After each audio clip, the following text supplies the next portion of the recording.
லோக்சபா தேர்தலுக்கு பின் காங்கிரஸ் கட்சிக்கு ஆதரவளிக்க பல்வேறு கட்சிகளும் போட்டி போட்டு முன்வரும் என்று அபிஷேக் சிங்வி கூறியுள்ளார்.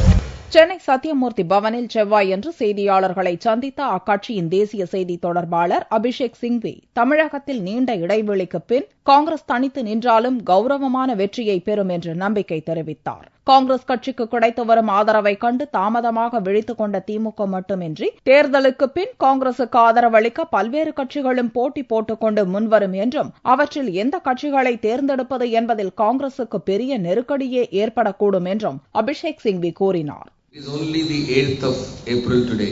You are already having parties seeking us out, looking for us. Wait till the 24th of April and then the 16th of May. All these people who have taunted us or threatened us will be queuing up. They will be the pursuers and the seekers of the Congress. People who have woken up belatedly.